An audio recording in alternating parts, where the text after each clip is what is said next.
Good morning students. हम बात कर रहे थे नेताजी सुभाष चंद्र बोस की। कल हमने बात की थी नेताजी सुभाष चंद्र बोस की अर्ली लाइफ की और उनका कांग्रेस में किस तरह से कंट्रीब्यूशन हुआ, किस तरह से उनका आना हुआ। और 1939 के आसपास हरिपुरा अधिवेशन 51 का 51 नंबर का जो अधिवेशन हुआ था कांग्रेस का, उसमें यूनानिमस एक तरह से बोल सकते हैं सर्वसम्मति से सुभाष चंद्र बोस को अपना अध्यक्ष चुन लिया गया। लेकिन सुभाष चंद्र बोस ने अध्यक्ष बनते ही ब्रिटिशर्स के प्रति वो जो रवैया था वो अहिंसात्मक के मार्ग से कहीं पर हिंसात्मक की तरफ रुख किया और इसी वजह से धीरे धीरे कांग्रेस के लोग जो है सुभाष चंद्र बोस के सपोर्ट में होते हुए भी महात्मा गांधी के खिलाफ नहीं जा पाएंगे।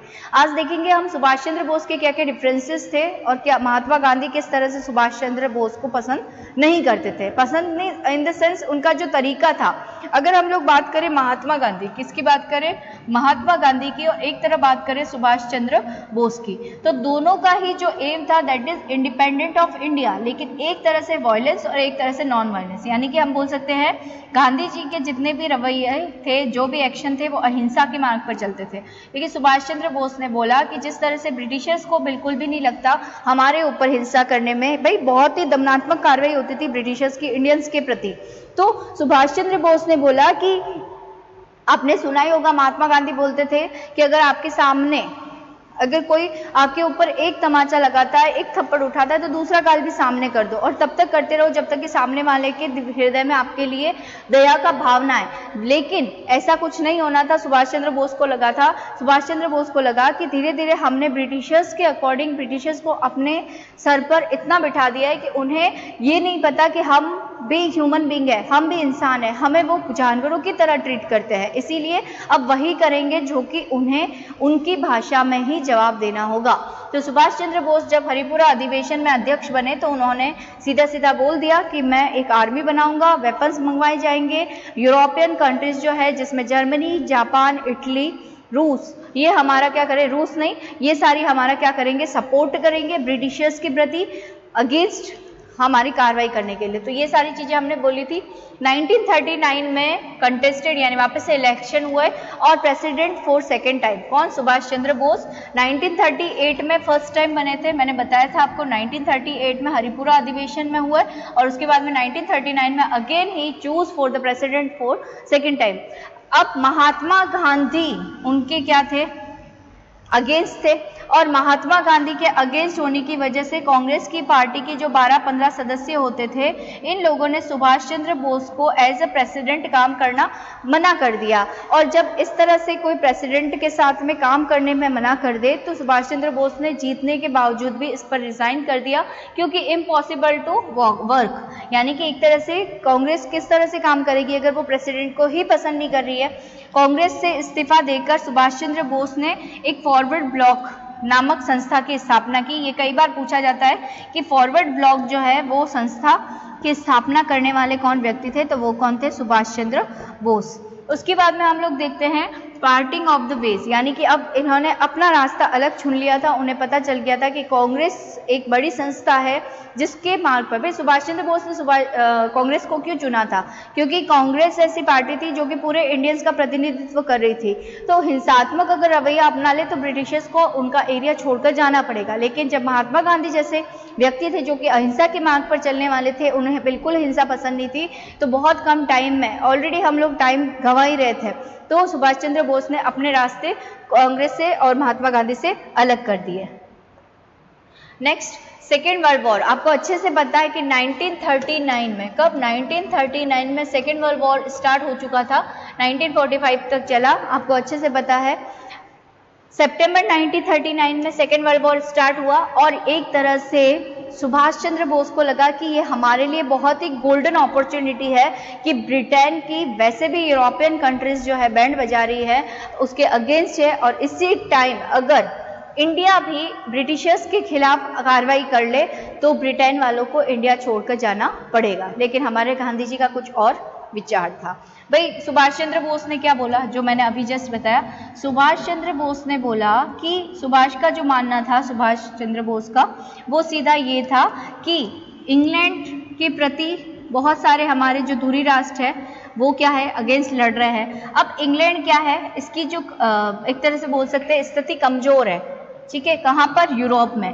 और इसकी सेम स्थिति अगर हम लोग इंडिया में भी कमजोर कर ले, यानी कि यहाँ पर हम लोग एक्शन ले ले, तो ब्रिटेन वासियों को इंग्लैंड भी छोड़कर जाना पड़ेगा, क्योंकि यूरोप के साथ में ऑलरेडी ये बहुत सारे देशों के साथ में लड़ रहा है। लेकिन वहीं अगर बात करें हमारे प्यारे गांधी जी की, तो गांधी जी बोल रहे थे कि भाई इंग्लैंड की स्थिति तो वैसे ही खराब है, अब इस तरह से अगर उसकी स्थिति खराब है और हम इसके ऊपर वापस अटैक करें, तो अटैक करें इन द सेंस विद्रोह करें, आंदोलन करें, तो इंग्लैंड के साथ में ये चीज करना बहुत ही गलत होगा, क्योंकि पहले से कमजोर है और हम लोग वापस उसकी कमजोरी का फायदा उठाए, ये तो गलत बात है। वहीं सुभाष चंद्र बोलते थे कि अगर हमारा दुश्मन अगर कमजोर है, उसके ऊपर तभी चोट कर दो, वो मजबूरन इंडिया छोड़कर जाएगा। तो ये वापस क्राइसिस जो है दो व्यूज ओपिनियंस के बीच में आ जाते हैं। तो started second world war started with September 1939। Golden opportunity for India किसको दिख रही थी? सुभाष चंद्र बोस को। Congress did not take advantage, यानी कि Congress did not want to take this opportunity, ठीक है। 1940 में जब सुभाष चंद्र बोस को देखा गया अपनी फॉरवर्ड ब्लॉक के साथ में थोड़ा सा कार्रवाई करते हुए, तो ब्रिटेन ने क्या किया, इस युद्ध के दौरान ही 1940 में सुभाष चंद्र बोस को क्या कर लिया, गिरफ्तार कर लिया। नवंबर 1940 को फास्ट अनटू डेथ, यानी कि एक तरह से सुभाष चंद्र बोस ने एक अपना भूख हड़ताल स्टार्ट कर दी, फास्ट रखा जब तक कि वे मर नहीं जाता।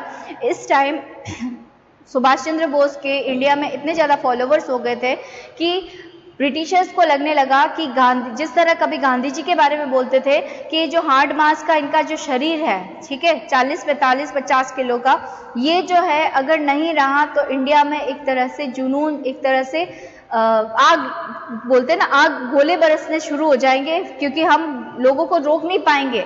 तो इसी तरह से सुभाष चंद्र बोस के बारे में भी यही बोला कि वैसे तो बंगाल था, लेकिन फिर भी क्योंकि वो 2 बार इंडियन नेशनल कांग्रेस के अध्यक्ष रहे हुए हैं, तो वैसे भी इनके फॉलोवर्स भी थे, इनके भी सपोर्टर्स थे। तो इन्होंने जब भूख हड़ताल की, तो और ब्रिटिशर्स को लगा कि अगर ये यहाँ पर ही इसकी जेल में डेथ हो गई, तो जिंदा सुभाष हमारे मरे हुए सुभाष से ज़्यादा क्या है, खतरनाक होगा, यानी कि मरा हुआ सुभाष जिंदा सुभाष से ज़्यादा खतरनाक है। इसीलिए उन्हें क्या कर दिया गया, रिलीज कर दिया गया। उनकी तबीयत में सुधार नहीं था, लेकिन उन्हें हाउस अरेस्ट का मतलब होता है नज़रबंद करना। क्या होता है?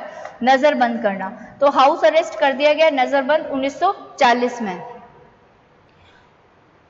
अब ये नज़रबंद होने के बावजूद भी इनके भतीजे जो थे सत्येंद्र नाथ बोस, उनके साथ में इन्होंने क्या किया, एक तरह से एक बोल सकते हैं कि थोड़ा सा स्कैंडल किया और अपना पूरा रास्ता ये क्या करते हैं, थोड़ा सा। ओके स्टूडेंट्स, तो हम अब बात करेंगे नेताजी और आज़ाद हिंद फौज की, जो कि इन्होंने जो चित्तरंजन दास बोस है, रास बिहारी बोस है, उनके साथ में मिलकर जो है वो बनाई थी। एक तरह से बेसिकली हम बोल सकते हैं रास बिहारी बोस द्वारा एक तरह से ग्रुप बनाया हुआ था फौज का, और उसको पूरा लीड करने का काम जो किया था वो नेताजी सुभाष चंद्र बोस ने किया था। तो द ग्रेट एस्केप का मतलब सीधा सीधा ये है कि जब उन्हें 1941 में उन्होंने हाउस अरेस्ट कर दिया गया था अपने ही घर में, तब उन्होंने क्या किया, एक मतलब बोल सकते हैं कि बहरूपे का रूप धरकर वो बाहर निकले थे। तो escape plan while under house arrest, यानी नज़रबंद होने के बावजूद भी इन्होंने बाहर निकलने की कोशिश की। और पहला ऐसा व्यक्ति सुभाष चंद्र बोस थे जिन्होंने न केवल इंडिया में फौज, बल्कि जापान, जर्मनी, इटली के सहयोग से बाहरी मतलब यूरोप से इंडिया के लिए सहायता मांगने के लिए जो व्यक्ति ब्रिटिश गवर्नमेंट की, जो ब्रिटिश सरकार थी, उनके नाक से नीचे निकल गया, वो आदमी था हमारा कौन, सुभाष चंद्र बोस। तो escape plan while under house arrest 17 जनवरी 1941 को मौलवी जियाउद्दीन के अंडर में उन्होंने निकला। मतलब कौन से जो बोल सकते हैं रूप धरा था उन्होंने, तो मौलवी जियाउद्दीन का रूप धर के वो क्या करते हैं, और कार के द्वारा उन्होंने पूरी जर्नी की और कहाँ तक पहुँचे, पेशावर तक। कहाँ तक पहुँचे, पेशावर तक। वहाँ पर इन्हें क्या, कौन सा व्यक्ति मिला, रहमत खान, काबुल में। फिर बस की सर्विस करते हुए ये जमरूद फोर्ट तक पहुँचे और देर आफ्टर ऑन फुट, यानी कि ऑन फुट यानी कि यात्रा की। अब इन्होंने कैसे यात्रा की बच्चों, अगर हम लोग देखें तो सुभाष चंद्र बोस जो है 17 जनवरी 1941 को जब इन्हें कलकत्ता में अपने ही घर में नज़रबंद किया गया तो मौलवी जियाउद्दीन का भेष बदलकर रेल के यात्रा करके पेशावर पहुंचे। पेशावर से काबुल और काबुल से इन्हें नेक्स्ट जाना था जमरूद, और इस जमरूद से आगे इन्हें निकलना था एक्चुअल में कहाँ पर, जर्मनी के लिए। कहाँ पर, जर्मनी, यानी कि यूरोप के रास्ते निकलना था। और उत्तम चंद नामक मल्होत्रा, उत्तम चंद मल्होत्रा जो थे उस टाइम के एक स्पाई, यानी कि एक तरह से बोल सकते हैं जासूस थे। इन्होंने इनका क्या किया, स्पाई यानी कि मतलब उस टाइम में अगर बोलो सेकेंड वर्ल्ड वॉर में स्पाई यानी कि जासूस का बहुत बड़ा रोल होता है। उन्होंने इनकी क्या की थी, मदद की थी वहाँ तक, यूरोप तक पहुँचाने में। फिर उसके बाद में हम देखते हैं कि इन्होंने वहाँ पर एक डिफ एंड डंप का, यानी कि अगर हम लोग काबुल और अफगान की बात करें तो तब तक बात फैल चुकी थी कि सुभाष चंद्र बोस अपना एरिया छोड़कर जा चुके हैं। तो इन्हें कंट्रोल करने के लिए, इन्हें पकड़ने के लिए यहाँ तक ब्रिटिश गवर्नमेंट ने क्या कर लिया था, एक तरह से बहुत बड़ी तैनाती कर दी थी। आप ये राइट साइड, लेफ्ट साइड में देख सकते हैं कार, इसी कार में ये एस्केप हुए थे। और आज सुभाष चंद्र बोस का जो घर है, इसी घर को एक म्यूजियम के तौर पर जो है तब्दील किया गया है। वहाँ पर काबुल अफगान में इन्होंने क्या किया था, डिफ एंड डंप यानी कि गूंगे और बहरे का रोल अदा किया, बोल नहीं सकते थे। उत्तम चंद मल्होत्रा जो थे, इन्होंने इनके चाचा का रोल अदा किया और बोला कि हम जो है जियारत के लिए जाते हैं ताकि कोई भी उस टाइम में इनकी लैंग्वेज से इन्हें पकड़ ना पाए, ठीक है। और इनको कहाँ पर जाना था, सोवियत संघ, यूएसएसआर, यानी कि एक तरह से बोल सकते हैं कहाँ पर जाने के लिए, सोवियत संघ। इटालियन पासपोर्ट बनाया गया मिस्टर ऑर्लैंडो मजोर्टा के नाम से। किस नाम से, ऑर्लैंडो मजोर्टा के नाम से इन्हें पासपोर्ट बनाया गया। और 1941 में मॉस्को, यानी कि आप देख सकते हो कहाँ से कहाँ तक, कुछ रेल यात्रा, कुछ पैदल यात्रा, कुछ बस के दौरान यात्रा, उसके बाद में डिफ और डंप का एक रोल प्ले किया ताकि कोई इन्हें पहचान ना पाए। क्योंकि उस टाइम में काबुल में जो लैंग्वेज चलती थी वो पाश्तो लैंग्वेज चलती थी, वहाँ पर ये कोई भी शक ना हो, इस वजह से 32 दिन वहाँ पर रहते हैं। और उस टाइम होने पर ये लोग कहाँ निकलते, यूएसएसआर के लिए, यानी कि इटालियन एक पासपोर्ट बनाया, मॉस्को निकले और रोम और बर्लिन की इन्होंने क्या की, यात्रा की। उसके बाद में हम जर्मनी में बोलते हैं, उस टाइम में द ग्रेट हिटलर, उनके साथ इन्होंने क्या की थी, मुलाकात की थी। The Indian legion under withdrawn 4,500 soldiers from Indian, एक तरह से बोल सकते जो हमारे ब्रिटिशर्स थे उनसे 4,500 सोल्जर्स जो है पकड़े गए थे किन्होंने, जर्मनी ने सेकेंड वर्ल्ड वॉर के दौरान। तो वहीं पर इन्होंने उस आर्मी को, हिटलर ने किसको दे दिया, सुभाष चंद्र बोस को, और बोला कि ये आर्मी जो है अब ब्रिटिशर्स के लिए नहीं, ब्रिटिशर्स के विरुद्ध आपके लिए लड़ेगी। और वहीं पर इन्हें एक वर्ड दिया गया, एक टाइटल दिया गया जिसे हम लोग नेताजी के नाम से जानते हैं, ठीक है। तो invasion of Indian via USSR, India आना था यूएसएसआर के थ्रू। उसके बाद बारे में हम बोलेंगे एमिली शंकेल, जिस ये मिले थे, ओल्ड फ्रेंड थी, सेक्रेटरी बन गई वहीं पर, और वहीं पर इनकी शादी इनके साथ में हो गई। सीक्रेट मैरिज इन वियना इन दिसंबर 1941। और इनकी जो डॉटर है उनका नाम क्या है, अनीता बोस, जो मैंने आपको पहले ही बता दिया था। जर्मनी में 7 दिसंबर 1941 में ये जापान गए, ठीक है। और देखो ये क्या बात थी कि जर्मनी का जो मेन था वो कौन था, हिटलर। ये सब कोई जानता है कि जर्मनी का उस टाइम में जो मेन नेता था, जो चांसलर था, वो कौन था, हिटलर। हिटलर ने इंडिया में सपोर्ट करना चाहता था, लेकिन उन्होंने बोला कि जर्मनी इंडिया से बहुत दूर पड़ता है। लेकिन अगर हम लोग इंडिया की बात करें, हम किसकी बात करें, इंडिया की, तो जापान जो है हमारा फ्रेंड कौन है, जापान। उस टाइम में जापान जो है हमारा क्या कर सकता है, सपोर्ट कर सकता है। जापान हमारा मित्र है और उसने बर्मा, रंगून, ठीक है, और ये जो है ये वाला जो एरिया है उसको वैसे भी ब्रिटिशर्स से छीन लिया है, तो ये तुम्हारा एरिया बन सकता है, ठीक है। अलग अलग अगर हम लोग देखें मालदीव वगैरह, तो यहाँ पर जो थे अपना जो अंडमान निकोबार है, ये तक जो है जर्मनी ने छीन लिए थे, किससे, ब्रिटेन से, और इन्हें सुभाष चंद्र बोस को दे दिया। स्पेक्टिकुलर प्रोग्रेस जो है अब धीरे धीरे शुरू होने लगी।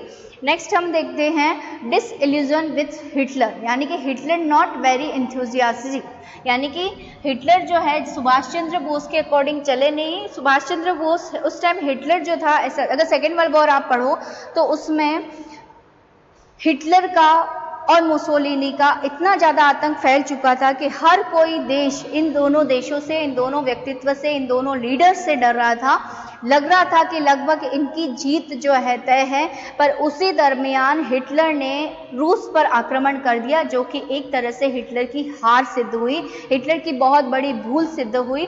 तो हिटलर ने ये नहीं देखा, हिटलर को लगा कि अब हम जीतते चले जा रहे हैं तो हम रशिया तक को भी जीत लेंगे, और उसके बाद में वॉर जो है सिटिंग चेंज हो गई अनफेवरली फॉर द जर्मनी, यानी कि रशिया पर अटैक के साथ में ही जो अभी तक सारा फेवर में जा रहा था जर्मनी के फेवर में, वही अब अकॉर्डिंग टू जो हमारे इंग्लैंड था, अमेरिका था, रूस था, उसके अकॉर्डिंग अगेंस्ट जाना लग गया जर्मनी के, और इनके फेवर में आना लग गया। आईएनए यानी कि एक तरह से बोल सकते हैं Indian national army, Azad Hind फौज फाउंडेड इन एसी एशिया, और नेताजी इनवाइटेड टू लीड, यानी कि जो आप देख सकते हो हमारे रास बिहारी बोस थे। कौन थे? रास बिहारी बोस वही था जो कि जो हमारे होर्डिंग थे, होर्डिंग के ऊपर बम फेंक कर भाग गए थे, तो उन्होंने रंगून में जाकर एक छोटी बड़ी फौज बना रखी थी। उस फौज की लीड जो है किसके हाथ में दे दी? सुभाष चंद्र बोस के हाथ में दे दी। उसके अलावा 4500 जो सेना थी जर्मनी के, जो कि इंडियंस पकड़े थे, उन्हें भी सुभाष चंद्र बोस को दे दी, और इस तरह से आज़ाद हिंद फौज का गठन हुआ और डिसाइडेड टू मूव टू कहाँ पर? आप तरह से बोलते हैं कि साउथर्न ईस्टर्न जो एशिया है वहाँ से मूव करने का इन्होंने फैसला लिया। 8 फरवरी 1943 को, कब? 8 फरवरी 1943 को लेफ्ट कील इन अ जर्मन सबमरीन U-180। इस तरह से एक तरह से बोल सकते हैं कि सुभाष चंद्र बोस का एक तरह से एंट्री होती है इंडिया की तरफ, लेकिन ये वही टाइम है जब महात्मा गांधी ने भारत छोड़ो आंदोलन जो है वो स्टार्ट कर रखा है। तो हमारे जो इंडियंस है वो 2 गुट में बट चुके हैं। इधर सुभाष चंद्र बोस बाहर से ले जा, भाई इंडियन नेशनल कांग्रेस तो फौज बनाने के अगेंस्ट थी, तो बाहर से फौज बना दी, आज़ाद हिंद फौज का गठन कर दिया, फॉरवर्ड ब्लॉक उनके पास ऑलरेडी थी, और ब्रिटेन को हराने के लिए आक्रामक रणनीति अपनाई थी किसने? सुभाष चंद्र बोस ने। लेकिन वहीं पर अगर देखें तो सुभाष चंद्र बोस की इस तरह की नीति को देखकर ब्रिटिशर्स ने कई बार इंडियन नेशनल कांग्रेस के लोगों के ऊपर भी एक तरह से आवाज लगाई जाती है कि इन्होंने भी, ये भी इस षड्यंत्र में शामिल थे कि सुभाष चंद्र बोस को मारने का फरमान जो है वो जारी हो गया था। तो 8 फरवरी 1943 को लेफ्ट के लिए न German submarine U-120 with Abid Hasan mid ocean transfer to the Japanese submarine 129 on 27 April 1943 of Madagascar और 6 मई 1943 अप्रैल इन जापान। यानी कि आप ये 2 एरिया कर सकते हो कि सबमरीन एक तरह से बोल सकते हैं कि जो हमारे सामुद्रिक जो रास्ते होते हैं वहाँ से निकलते हुए सुभाष चंद्र बोस इंडिया में और जापान तक पहुँच गए। Southern Asia and the INA, Netaji given acceptance on the IIL and INA। IIL INA का पुराना नाम था, लेकिन अब इसे इंडियन नेशनल आर्मी बना दिया गया, जिसे हम लोग एक तरह से आज़ाद हिंद फौज के नाम से जानते हैं। जुलाई 1943 में रास बिहारी बोस हैंडेड ओवर, कौन? Rash Behari Bose handed over to किसको? सुभाष चंद्र बोस को। कहाँ पर? सिंगापुर पे। ये पॉइंट आपको याद रखना है कि जुलाई 1943 में रास बिहारी बोस ने किसको? सुभाष चंद्र बोस को पूरी आर्मी की कमान हाथ में दे दी। Provisionally government of free India, ये इनका उद्देश्य था। रिकॉग्नाइज्ड बाय 9 कंट्रीज, 9 कंट्रीज जो थी वहाँ के लोग जो थे इसमें सम्मिलित थे। Netaji declares the formation of provisional government of for free India. एक तरह से बोलते हैं सुभाष चंद्र बोस ने रंगून के रास्ते ही पहली बार महात्मा गांधी और इंडियंस के लिए रेडियो पर एक मैसेज दिया, और इस मैसेज में बोला द फादर ऑफ नेशन, किसको? महात्मा गांधी को, और बोला कि मैं आ रहा हूं और ब्रिटेन को आतंक से इंडिया को मुक्त करवा कर ही रहूंगा। और सभी भारतवासियों को मेरा एक ही आह्वान है कि अगर आप अपनी मातृभूमि, आप अपनी देशभक्ति के लिए, अपनी स्वतंत्रता के लिए खून बहाने के लिए, अपनी जान तक देने के लिए तैयार है, तो वो आप इस मिशन से जुड़ जाए। ठीक है, तो ये वाली चीज़ थी। नेक्स्ट देखते हैं आज़ाद हिंद फौज। INA recognised bye Azad Hind फौज। INA यानी कि इंडियन नेशनल आर्मी को हिंदी में आज़ाद हिंद फौज बोला जाता है। इसमें 85,000 ट्रूप्स थे। रानी ऑफ झांसी रेजिमेंट भी थी, मतलब इसमें पहली एक तरह से बोल सकते हैं लक्ष्मी सहगल एक नर्स थी, डॉक्टर थी, लेकिन वो भी थी, उनका भी एक बटालियन बना हुआ था। वैसे आप देखें ना, सुभाष चंद्र बोस ने जो बटालियन का निर्माण करवाया था, ट्रूप्स का निर्माण करवाया था, उसमें गांधी, सुभाष, ठीक है, और नेहरू, ये इस टाइप की बटालियन उन्होंने बनाई थी। Insisted that the INA separated the March two India independence through Japanese sacrifices worse than slavery, यानी कि एक तरह से गुलामी के खिलाफ, किसके खिलाफ? गुलामी के खिलाफ हमारी जो आवाज़ है वो आगे बुलंद होकर ही रहेगी। तो इस तरह से आज़ाद हिंद फौज का निर्माण हुआ।